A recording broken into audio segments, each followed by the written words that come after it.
کم ہی لوگ اس حقیقت سے آشنا ہوں گے کہ منفرد لب و لہجے کے حامل ممتاز شاعر قتیل شفائی شروع میں ایک افسانہ نگار کے طور پر شہر ادب و فن میں وارد ہوئے تھے۔ انہوں نے اپنے اصل نام محمد اورنگزیب کے نام سے کئی افسانے لکھے۔ بعد ازاں جب حصول معاش کے سلسلے میں وہ ہری پور سے راولپنڈی منتقل ہوئے تو ان کا قیام راولپنڈی کے مشہور اور قدیم مرکزی امام باڑے کے قرب میں رہا۔ بقول خود قتیل شفائی جب وہاں محرم الحرام کے دنوں میں مجالس اعزاء منعقد ہوتی تو بڑی توجہ سے ذاکرین و علماء کرام کی خطابت کو سنا کرتے تھے۔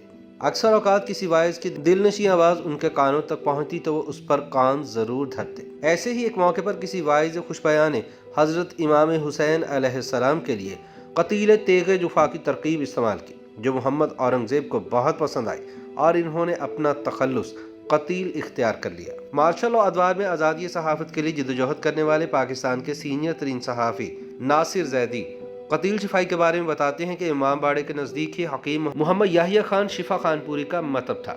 وہ ایک مستند حکیم ہونے کے ساتھ ساتھ ایک صاحب فن شاعر بھی تھے۔ اورنگزیب نے جو کہ قتیل کا تخلص اختیار کر چکے تھے، حکیم یحییٰ خان شفا سے رجوع کیا۔ انہوں نے اورنگزیب قتیل کو اپنی شاعری میں لے کر اپنے تخلص شفا کی نسبت سے شفائی کا لاحقہ لگا دیا، یوں وہ قتیل شفائی بن گئے۔ قتیل شفائی نے ادبی قلمکار کی حیثیت سے ابتدا ایک نثر نگار اور افسانہ نویس کے طور پر کی تھی، اس لیے نثر میں بھی ان کا سیدھا سادہ اسلوب منفرد ہے۔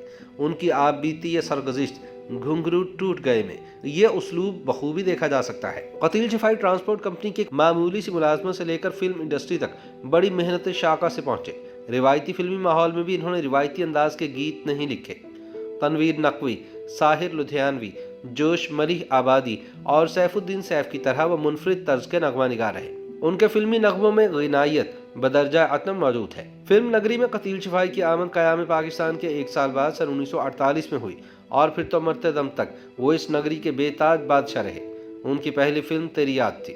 اس فلم کے گیتوں سے ہی انہوں نے اپنی الگ پہچان کرائی اور پھر ان کی یہ پہچان، یہ شناخت فلم انڈسٹری پر اس قدر حاوی رہی کہ وہ اپنی پسند کا میوزک ڈائریکٹر اور اپنی پسند کی گلوکارہ کے لیے بضد ہوتے تھے۔ چنانچہ ماسٹر عنایت حسین اور اقبال بانو کو ایک مدت تک قتیل شفائی کے ساتھ لازم و ملزوم کی حیثیت حاصل رہی۔ اسی طرح ان کی نظموں کے ایک مجموعے مطربہ نے بھی اقبال بانو کو زندہ رکھا ہوا ہے۔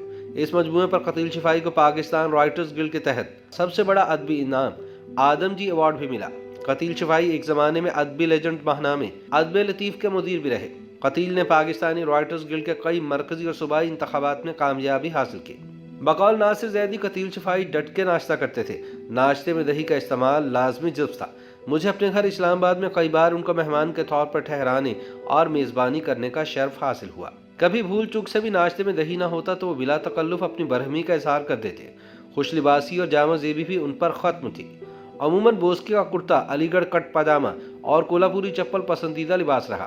اوپر واسکٹ بھی پہنتے تھے۔ قتیل شفائی چونکہ باقاعدہ تعلیم حاصل نہ کر سکے تھے، اس لیے اسکول اور کالج کی تعلیم سے زیادہ انہوں نے اپنے عہد کی بعض نامور شخصیتوں سے اکتساب فیض کیا۔ انہیں کوئی لفظ پوچھ لینے میں کبھی عار محسوس نہ ہوا، اور اگر کبھی ہم ایسے خوردوں سے بھی انہیں رہنمائی ملتی تو وہ حاصل کر لیتے اور اس کا اعتراف بھی کرتے۔ قتیل شفائی صاف گو تھے اور بعض کے نزدیک اکھڑ اور منہ پھٹتے، اس لیے منافقت اور منافقوں سے دور بھاگتے تھے اور دل سے سمجھتے تھے کہ ظلم کے خلاف بغاوت ضرور کرنی چاہیے، غلط کو غلط کہنا چاہیے۔ ان کے اس موقف کا اظہار اس شعر میں بھی ہوتا ہے: دنیا میں قتیل اس سا منافق نہیں کوئی، جو ظلم تو سہتا ہے بغاوت نہیں کرتا۔ 24 دسمبر سن 1919 کو ہری پور ہزارہ کے گاؤں میں جنم لینے والے اورنگزیب نے قتیل شفائی کے ادبی کلمی نام سے خود کو بطور ایک تخلیقی نغمہ نگار، گیت نگار اور غزل گو شاعر منوایا۔ 11 جولائی سن 2001 کو ادب کا یہ آفتاب کہیں دور افق میں ڈوب گیا۔ YouTube پر گوگلی نیوز دیکھنے کے لیے youtube.com کی سرچ بار میں googly news T V type کریں۔ گوگلی نیوز کے پیج پر سرخ رنگ کے سبسکرپشن والے بٹن پر کلک کرنا نہ بھولیے۔ YouTube پیج پر اپلوڈ ہونے والی ویڈیوز سے باخبر رہنے کے لیے بیل آئیکن پر کلک کیجیے۔ آپ کو ہر نئی ویڈیو کے بارے میں نوٹیفیکیشن موصول ہو جائے گا۔